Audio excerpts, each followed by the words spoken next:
감사합니다. 능력의 복음 8번째 말씀입니다. 안식일의 주인 생명의 주님이라는 제목으로 말씀의 은혜를 함께 나누겠습니다. 아프리카 사하라 사막 가운데를 지나던 이 상인들, 대상이라고 부르죠. 이 상인들에 의해서 전해 내려오는 아주 슬프고도 또 깊은 교훈을 주는 이야기가 있습니다. 끝없이 펼쳐진 뜨거운 모래 사막을 건너던 한 무리의 여행객이 있었습니다. 그들은 길을 잃어버렸습니다. 가지고 있던 물은 다 떨어지고 말았습니다. 타는 듯한 갈증 속에서 죽음의 그림자가 짙게 드리웠을 때쯤 기적적으로 오아시스를 발견하게 되었습니다. 그 오아시스의 물을 마신 사람들은 모두 생명을 건지게 되었습니다. 기력을 회복한 이 사람들은 이 생명의 샘물을 너무나도 소중하고 감사하게 생각을 하게 되었습니다. 그리고 이 우물을 모래 폭풍과 야생 동물들로부터 보호하기 위해서 우물 주변에 튼튼한 담을 세워 놓았습니다. 시간이 지나면서 사람들은 이 생명의 우물을 더 잘 관리해야 되겠다라는 생각을 하게 되었습니다. 그래서 먼저 우물을 관리하는 사람들을 세우게 되었습니다. 그리고 우물을 깨끗하게 유지하기 위한 규칙을 하나하나 만들게 되었습니다. 처음에는 우물가에서 침을 뱉지 말아야 한다라는 규정을 만들었습니다. 그러다가 점점 규정이 복잡해졌습니다. 정해진 복장을 입은 사람만 물을 뜰 수 있게 한 것입니다. 물을 보호하기 위해서, 깨끗하게 보호하기 위해서 깨끗한 옷을 입어야만 우물을 뜰 수 있다는 것입니다. 또 물이 없어지는 것을 방지하기 위해서 아침 시간 또 저녁 시간으로만 우물을 뜰 수 있는 시간을 엄격히 제한했습니다. 그리고 우물 관리인들은 이 자신들이 정한 규정을 사람들이 잘 지키는지 아닌지를 감시하는 일에 몰두하게 되었습니다. 그들의 눈에는 생명을 살리는 물의 본질은 사라져버리고 오직 자신들이 만든 규칙과 제도를 수호하는 것만 가장 중요한 일로 생각하게 된 것입니다. 그러던 어느 날이었습니다. 사막에서 길을 잃고 헤매다가 죽기 직전의 상태에 놓인 한 나그네가 흙먼지를 뒤집어 쓴 채 오아시스에 도착했습니다. 그는 타는 목마름으로 우물물로 돌진했습니다. 그러나 우물을 지키던 관리인들이 그 나그네를 가로막았습니다. 지금 물 뜨는 시간이 아니오. 게다가 당신의 옷차림은 이 우물의 규정과 맞지 않소. 나그네는 살려달라고 물 한 모금만 달라고 애원을 했습니다. 하지만 관리인들은 냉정했습니다. 규칙은 규칙이요. 내일 정해진 시간에 규정에 맞게 옷을 입고 다시 오시오. 결국 그 불쌍한 나그네는 생명을 살리는 물 앞에서 결국 갈증 속에 숨을 거두고 말았다는 것입니다. 생명을 살리기 위해 존재했던 오아시스가 규칙과 제도에 갇혀서 사람을 죽이는 폭력적인 장소로 변질되어 버린 것입니다. 이 사하라 사막을 건너는 이 상인들이 왜 이 이야기를 만들어냈을까요? 우리에게 주는 교훈들이 분명히 있습니다. 오늘 본문 마가복음 3장에는 바로 이 사막의 오아시스 이야기와 똑같은 비극적인 일들이 나와 있습니다.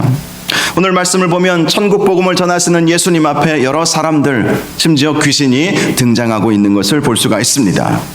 먼저 손 마른 사람이 예수님 앞에 등장을 하죠. 오늘 본문 1절을 보면 예수께서 다시 회당에 들어가시니 한쪽 손 마른 사람이 거기 있었다라고 말씀을 하고 있습니다. 예수님은 안식일이 되자 회당에 들어가셔서 하나님의 말씀을 가르치셨습니다. 이것은 예수님께서 안식일마다 행하셨던 거룩한 습관이셨죠. 안식일에 회당에서 예배하고 또 하나님의 말씀을 강론하셨던 것입니다. 그런데 그 안식일, 그 회당 안에 한쪽 손 마른 사람이 있었다는 것이죠. 누가복음 6장 6절을 보면 이 사람의 마른 손은 오른손이었다라고 기록하고 있습니다. 당시 의학적인 관점에서 손이 말랐다라는 것은 근육이 완전히 위축되어서 손이 비틀어지고 아무런 감각도 없는 마비 상태를 의미했습니다. 특별히 원어 성경의 이 시제를 보면 이 사람은 선천적으로 손이 마르게 된 것이 아니라 후천적으로 어떤 질병이나 끔찍한 사고로 인해서 손이 마비되어 있었음을 확인할 수가 있습니다. 특별히 가장 중요한 오른손을 쓸 수 없었다는 것은 당시 농경 사회에서 경제적 능력을 상실했다라는 것을 의미했습니다. 가족을 부양하기도 어려웠고 남에게 도움을 주기도 어려웠으며 평생 남에게 기대어 살아야 하는 인생을 의미했던 것입니다. 예수님은 바로 그 사람을 보신 거예요. 그런데 회당 안에 또 다른 사람들이 있었습니다. 본문 2절을 보면 사람들이 예수를 고발하려 하여 안식일에 그 사람을 고치시는가 주시하고 있었다라고 말씀을 하고 있습니다. 장면을 한번 상상해 보십시오. 예수님이 회당에서 말씀을 가르치실 때에 오른손 마른 사람이 앉아 있었고 또 여기서 말하는 사람들은 바리새인들과 서기관들을 말하는 것이거든요. 그들이 예수님과 그 손 마른 사람들을 번갈아 쳐다보고 있었다는 거예요. 그들이 왜 쳐다보았겠습니까? 안식일에 예수님이 저 손 마른 사람을 고쳐주시는가 그렇지 않으시는가 이것을 주시하고 있었다는 것입니다. 본문에서 주시하다라는 이 헬라어 원어의 의미는 계속해서 곁눈질하며 악의적으로 지켜보고 있었다라는 의미를 내포하고 있습니다. 슬쩍슬쩍 아닌 것처럼 하면서 슬쩍슬쩍 곁눈질하면서 예수님이 어떻게 하나 저 손 마른 사람을 향해서 안식일에 병을 고쳐 줄 것인가 아닐 것인가 악의적인 그러한 눈으로 지켜보고 있었던 것입니다. 즉 그들은 자신들이 만들어 놓은 안식일 규정을 예수님이 지키시는지 지키지 않으시는지를 주시하고 있었다는 것이죠. 당시 바리새인들은 안식일을 지키기 위해서 무려 39가지의 복잡하고도 세부적인 금지 조항을 만들어 놓았습니다. 그 규정에 따르면 안식일에는 병 고치는 것도 일이다라고 규정을 하고 있습니다. 그래서 안식일에 병을 고칠 수 없다, 의료행위를 할 수 없다라고 금지해 놓았다는 것입니다. 단 생명이 위독하여 당장 죽어가는 환자의 경우에는 예외로 해 두었습니다. 하지만 손 마른 질병을 가지고 있었던 이 사람은 당장 생명이 위독한 사람이 아니지 않습니까? 그래서 안식일에 이 사람을 고쳐주는 것은 그들의 규정에 의하면 명백한 율법 위반이었고 신성 모독죄에 해당하는 한마디로 사형에 해당하는 범죄였던 것이죠. 여러분 이것이 영적 생명력을 잃어버린 죽은 종교의 무서운 실체인 것입니다. 팀 켈러 목사님이 이런 말씀을 하셨습니다. 종교와 복음에는 차이가 있다라는 것입니다.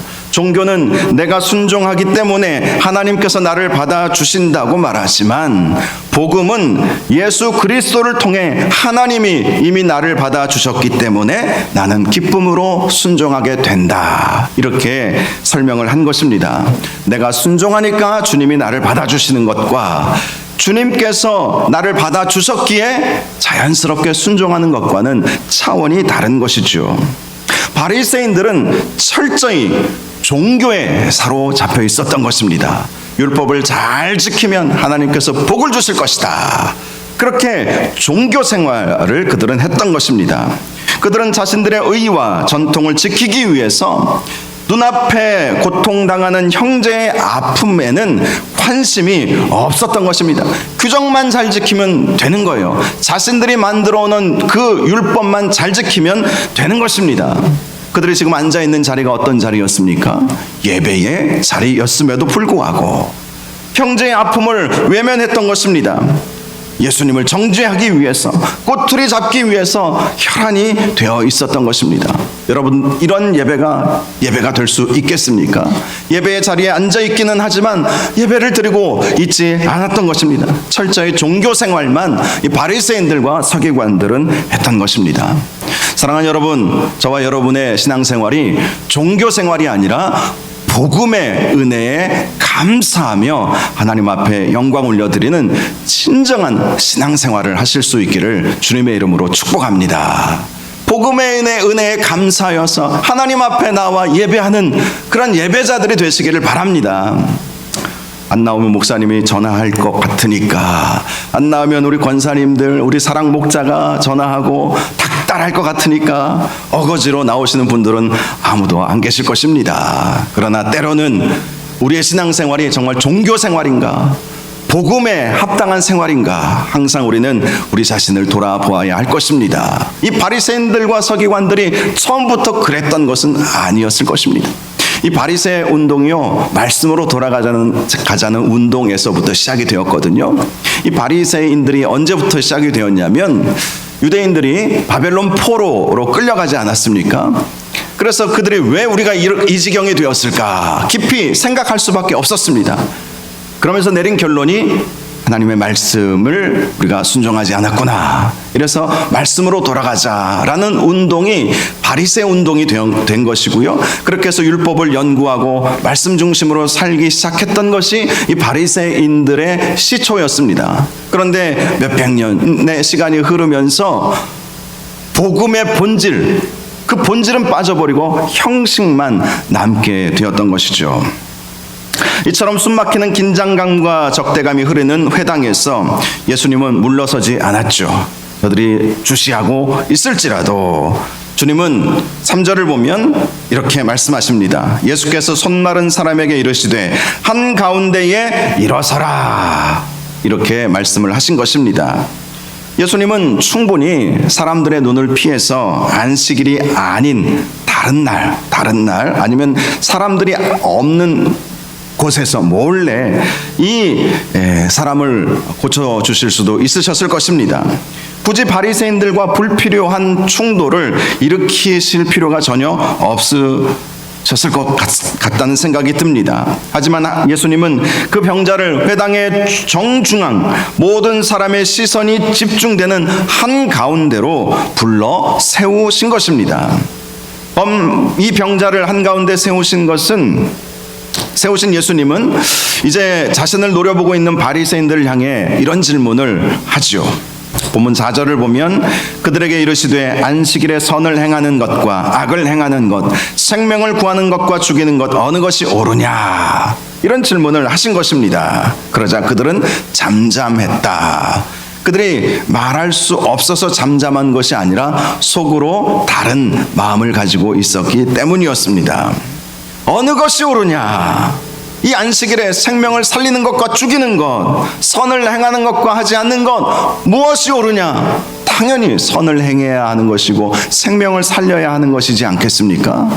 예수님이 이 말씀을 왜 하셨는지 바리새인들과 서기관들은 잘 알고 있었기에 말하지는 않았지만 속에서는 부글부글 끓고 있었던 것입니다.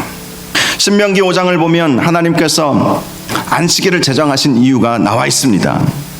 이스라엘 백성이 애굽에서 종노릇하며 쉼없이 일하던 고통을 기억하게 하시면서 참된 자유와 생명과 안식을 누리도록 안식일을 주셨음을 말씀해 주신 것입니다. 즉 안식일은 사람을 얽매는 날이 아니라 속박에서 풀어주고 생명을 살리는 축제의 날로 하나님께서 삼아 주셨다는 것입니다. 안식일을 하나님께서 우리에게 주신 것은 우리를 위한 하나님의 배려이셨다라는 것이죠. 어느 것이 옳으냐? 예수님은 바리새인들의 율법주의를 정면으로 비판하신 것입니다. 한마디로 선을 행할 능력이 있으면서도 안식일 규정이라는 핑계로 아무것도 하지 않고 방관하는 것은 결국 악을 행하는 것 아니냐? 선을 행하는 것과 악을 행하는 것 무엇이 옳으냐? 선을 행해야 하지 않겠느냐?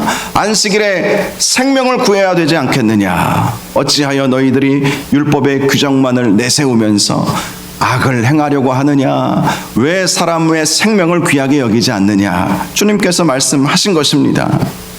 야고보서 4장 17절에 이런 말씀이 있습니다. 사람이 선을 행할 줄 알고도 행하지 아니하면 죄니라. 선을 행할 줄 알면서도 행하지 않으면 죄라고 분명히 말씀하고 있습니다. 어느 것이 옳으냐? 그렇죠. 안식일에 선을 행하는 것이 옳습니다. 생명을 살리는 것이 옳습니다. 아파하고 힘들어하는 그러한 사람들을 돌보는 것이 옳은 것입니다. 그러나 영적으로 무지한 종교 지도자들은 이 생명의 말씀 앞에서도 침묵하면서 철저히 예수님을 배척했던 것입니다. 예수님은 그들의 반응을 보시고 이런 모습을 보이셨습니다. 오늘 본문 5절 상반절을 보면 그들의 마음이 완악함을 탄식하사 노하심으로 그들을 둘러보셨다라고 말씀을 하고 있습니다. 예수님은 몹시 분노하신 것입니다. 복음서를 통틀어서 예수님께서 이처럼 명시적으로 노하셨다라는 기록은 많지 않습니다. 예수님의 이 분노는 혈기나 이기적인 분노가 아니었죠. 하나님의 은혜를 가로막고 있는 죄악을 향한 거룩한 분노이셨던 것입니다.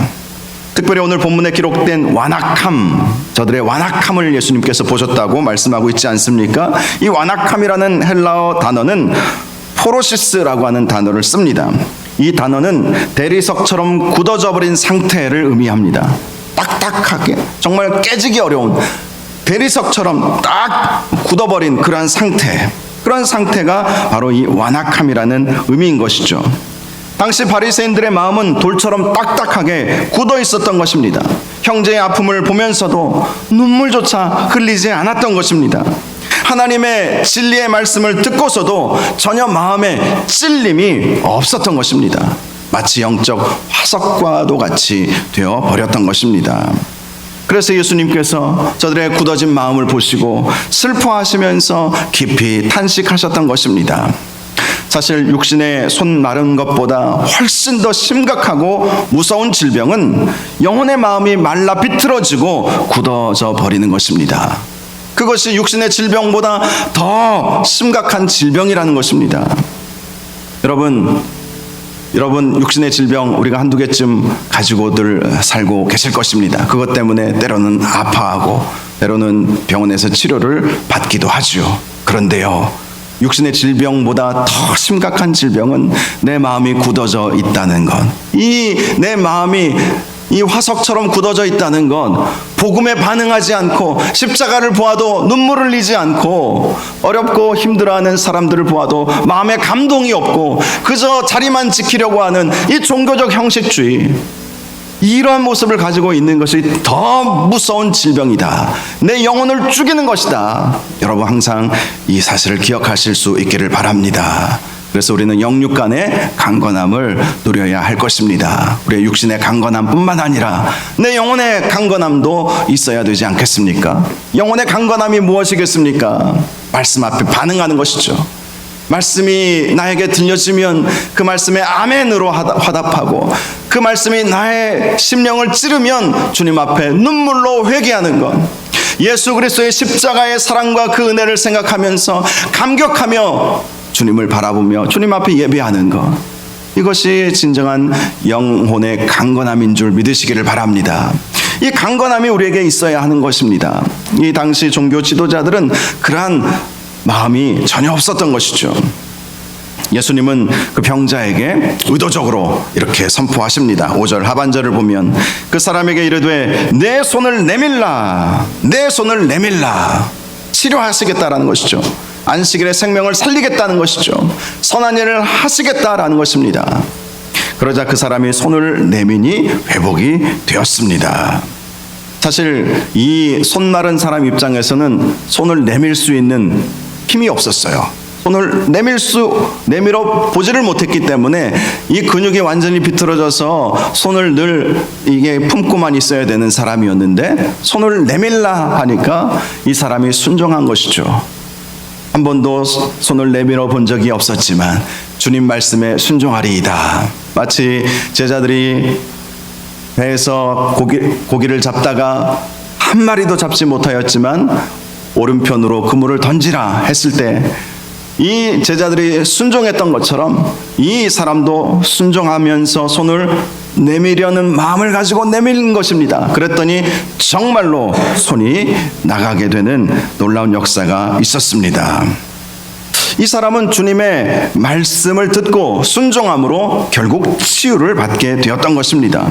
그동안 손을 쓸 수 없었던 그가 주님의 말씀에 순종함으로 놀라운 기적이 일어나게 되었던 것입니다.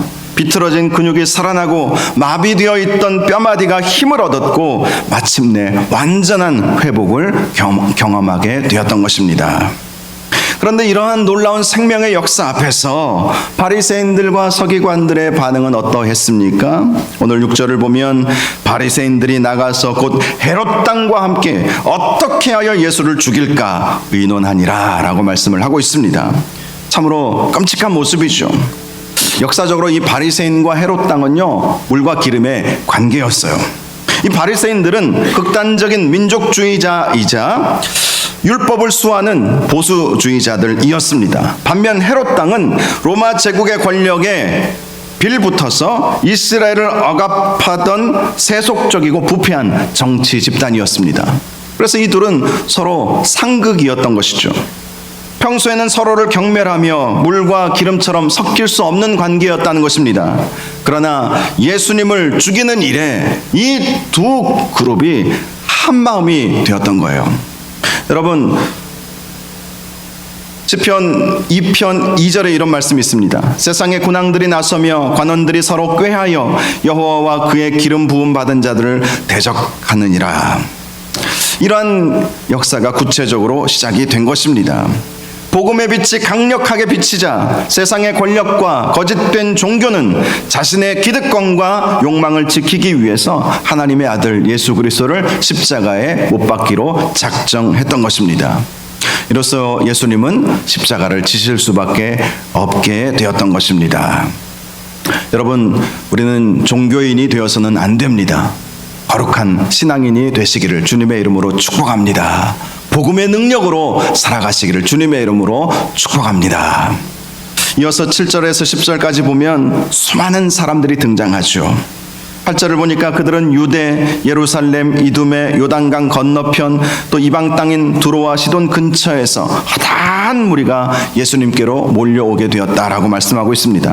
물론 7절을 보면 갈릴리 주변에 있는 수많은 사람들이 예수님을 찾아온 것도 당연했습니다.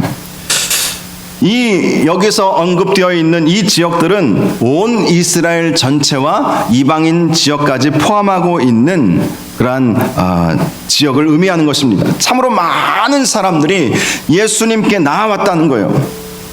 얼핏 보면 예수님의 사역이 엄청난 성공을 거두고 부흥하는 것처럼 보일 수 있습니다. 수많은 무리가 몰려오니 얼마나 감격스러운 장면입니까? 그러나 본문 9절과 10절을 보면 그 실상은 전혀 달랐습니다.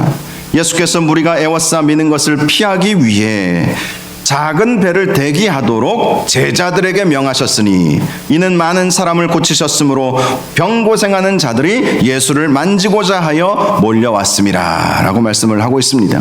수많은 군중이 예수님을 찾아왔지만 그들의 목적은 참된 진리를 구하기 위함이 아니었다라는 것입니다. 그들은 육신적인 질병을 고치고 현실적인 문제를 해결받기 위해서 주님을 찾아왔던 것입니다. 그래서 무질서하게 예수님을 밀치고 압박을 한 거예요. 나만 바라봐라 라고 하는 그 마음으로 그렇게 한 것이죠. 예전에 제가 한번 말씀드린 적이 있었는데요. 어렸을 때 하늘산 기도원에 가서 우리 가족들, 저희 작은 아버지, 삼촌, 당신은 삼촌이라고 불렀거든요. 삼촌들하고 같이 하늘산 기도원에 간 적이 있었어요. 그런데 당시는 사람이 너무 많이 모이니까 이 성전 안에 모이지도 못하고 또 너무나 더워서 이 밤 집회는 이 밖에 야외에서 이렇게 집회를 했거든요. 근데 이제 무대가 앞에 설치되어 있잖아요. 그러면 사람들이 앞자리에 앉으려고 그렇게 노력을 했습니다. 얼마나 귀한 마음입니까? 은혜 받으려고. 그리고 이 앞자리는 우리 장로님 한 분 계시고 몇몇 분들 앉아 계시지만 앞자리에 앉으면 하나님의 은혜가 더 많이 온다고 믿었기에 앞자리에 앉으시려고 많은 분들이 자리를 딱 맡아놓고 그렇게 사모하는 마음을 가지고 있었어요. 참 귀한 마음입니다. 그런데 그러다가 이제 앉았다가 자리가 좁고 비좁고 또 잠깐 어디 갔다 와 보니까 내 자리가 없어져 버렸네요. 화장실 갔다 왔더니 내 자리가 없어져 버렸어요. 여러분 같으면 어떻게 하시겠습니까? 조용히 여기 원래 제가 앉았던 자리입니다. 뭐 그렇게 말씀드리면서 그래도 그 사람이 아니에요, 저 계속 여기 앉아 있었어요 하면 그냥 포기하고 뒤로 가는 게 은혜 받은 성도의 모습이지 않겠습니까? 그런데 많은 분들이 거기서 멱살을 잡고 싸우는 거예요. 여기 원래부터 내 자리였다고 하면서 막 멱살 잡고 싸우는 그 모습을 어렸을 때, 제가 초등학교 3학년 때였습니다. 그 모습을 보면서 충격을 받은 적이 있어요. 아니, 은혜 받으려고 오신 분들이 자리 하나 때문에 멱살 잡고 싸우는 게 말이 됩니까? 예수님께 몰려든 사람들이 그런 거예요. 서로 막 밀치면서 내가 먼저 나아가겠다 하면서 예수님 앞에 나아가고자 하는 그 모습. 그래서 예수님이 이들을 피하시기 위해서 제자들에게 배를 대기해 놓으라고 그렇게 말씀을 하신 것입니다. 사랑하는 여러분, 예수님께서 피하시고 싶은 사람이 되지 않기를 바랍니다. 주님은 사실 사람들과 인격적인 교제를 나누고 싶으셨던 거예요. 말씀을 주고받으면서 말씀의 깨달음을 서로 나누면서 친밀한 인격적인 관계를 맺고 싶으셨던 것인데, 당시 사람들은 자기의 필요만을 채워달라고 예수님께 나아왔던 것이죠. 결국 이들 때문에 예수님이 또한 십자가에 달려 죽으신 거예요. 바리새인과 종교 지도자들이 헤롯 왕과 함께 의논했기 때문이기도 하지만, 예수님이 예루살렘에 입성하신 이후에 아무런 기적도 베푸시지 않자 이들이 돌변한 것입니다. 예수를 십자가에 못 박으시오, 예수를 십자가에 못 박으시오. 바라바는 살려주고 그 극악무도한 강도는 살려주고 예수를 못 박으라고 그렇게 외쳤던 것 아니겠습니까? 마지막 11절과 12절을 보면 귀신들이 등장하죠. 더러운 귀신들도 어느 때든지 예수를 보면 그 앞에 엎드려 부르짖어 이르되 당신은 하나님의 아들이니이다 하니 예수께서 자기를 나타내지 말라고 많이 경고하셨다라고 말씀하고 있습니다. 더러운 귀신들은 영적인 존재였기에 인간들보다 예수님의 실체를 훨씬 더 강력하게 꿰뚫어 볼 수 있었습니다. 그들은 예수님이 하나님의 아들이심을 정확히 알고 고백했습니다. 그러나 여러분, 이들이 예수님을 믿었던 것은 아니죠. 아는 것과 믿는 것은 다릅니다. 주님을 아는 것과 주님을 믿는 것은 차원이 다른 것입니다. 귀신들도 예수님을 알고 있었습니다. 하나님의 아들이라고. 그러나 예수님을 믿었던 것은 아니죠. 예수님은 그 귀신들을 향해 그 입을 다물라 이렇게 명령하셨습니다. 왜 그렇게 하셨겠습니까? 먼저 예수님은 사탄의 세력으로부터 증언받기를 원치 않으셨기 때문입니다. 어떤 사람이 이 점을 보러 무당을 찾아갔는데, 당신은 예수 믿을 팔자니까 교회 다니라고 그렇게 말을 했다고 해요. 여러분, 그렇게 해서 교회 오는 분이 과연 제대로 신앙생활을 할 수 있겠습니까? 마찬가지예요. 귀신이 저 사람은 하나님의 아들이다 라고 증언을 한다면 복음이 왜곡되어 버리지 않겠습니까? 그래서 예수님은 그 귀신들에게 입을 다물게 하신 것입니다. 그런데 더 중요한 이유가 있습니다. 예수님은 단순히 병을 고치고 기적을 베푸는 영웅적인 메시아가 아니라 고난받는 여호와의 종으로서 십자가에 피 흘려 죽으심으로 인류의 죄를 대속하시는 구원자로 이 세상에 오셨기 때문에 복음의 진리가 왜곡되지 아니하도록 귀신들에게 조용히 하라고 말씀하신 것입니다. 주님은 십자가 지시는 날까지 바로 이렇게 수많은 사람들의 오해와 또 질투와 또 죽이고자 논의하는 그러한 과정을 거치실 수밖에 없었던 것입니다. 1차 세계대전 당시 오스트리아의 파울 비트겐슈타인이라는 천재적인 피아니스트가 있었습니다. 그는 뛰어난 재능으로 전 세계의 주목을 받았습니다. 하지만 불행히도 전쟁에 참여했다가 적의 포탄에 맞아 오른팔을 잃어버리고 말았습니다. 피아니스트가 두 손으로 피아노를 연주해야 되는데 오른팔을 잃어버린 거예요. 사람들은 그의 피아니스트로서의 인생이 끝났다라고 생각을 했습니다. 그 자신도 깊은 절망과 우울증의 늪에 빠져서 죽기만을 기다리고 있었습니다. 그러나 그의 절망적인 소식을 들은 당대의 위대한 작곡가 모리스 라벨이라고 하는 사람이요, 그를 위한 특별한 곡을 하나 작곡을 했습니다. 오직 왼손으로만 피아노를 칠 수 있도록. 그 교향곡의 그 제목이 이거예요. 왼손을 위한 피아노 협주곡. 그것을 작곡해서 이 모리스 라벨이 이 사람에게 준 것입니다. 비트겐슈타인은 이 곡을 받아들고 피나는 연습 끝에 무대에 다시 섰습니다. 비록 그의 오른팔은 쓸 수 없었지만 위대한 작곡가의 손길을 거친 그의 연주는 이전보다 훨씬 더 깊이 있는 연주를 할 수 있게 되었던 것입니다. 사람들의 마음에 뜨거운 감동을 선사했습니다. 상실과 절망이 위대한 거장의 손에 붙들릴 때에 세상이 흉내낼 수 없는 놀라운 생명의 교향곡으로 변화된 것입니다. 여러분, 우리의 인생도 이와 같죠. 누구의 손에 붙들림을 받느냐가 중요한 것입니다. 내 손은 제대로 쓸 수 없을지라도 주님이 나의 손 되어주시면 되는 것 아니겠습니까? 우리 주님은 우리를 살리시기 위해 이 세상에 오셨습니다. 여러분, 생명의 주님 앞으로 나아가실 수 있기를 바랍니다. 종교 생활에 머물지 마시고 참된 신앙 생활을 하시는 저와 여러분들 되시기를 바랍니다. 헛되이 주님을 따르는 것이 아니라 주님과 친밀한 인격적인 교제를 나누시는 저와 여러분들 되시기를 바랍니다. 그래서 우리의 신앙 생활이 정말 참된 믿음의 생활, 주님만 바라보고 주님께만 영광 올려드리는 그러한 귀한 성도의 삶을 사시는 저와 여러분들 되시기를 주님의 이름으로 축원합니다. 이 시간 함께 찬양하겠습니다. 물 위를 걷는 자, 우리 찬양 같이 부르겠습니다. 주님께서 우리를 부르십니다. 우리와 함께 하시고자 하십니다. 이 손 마른 자가 주님께서 손을 내밀라 했을 때에 믿음으로 내밀었더니 손이 펴지는 역사가 있었습니다. 주님이 우리를 부르실 때에 아멘으로 순종하면서 참된 신앙인의 길을 걸어갈 수 있기를 원하는 마음으로 이 찬양 함께 부르기를 원합니다. 함께 찬양하겠습니다.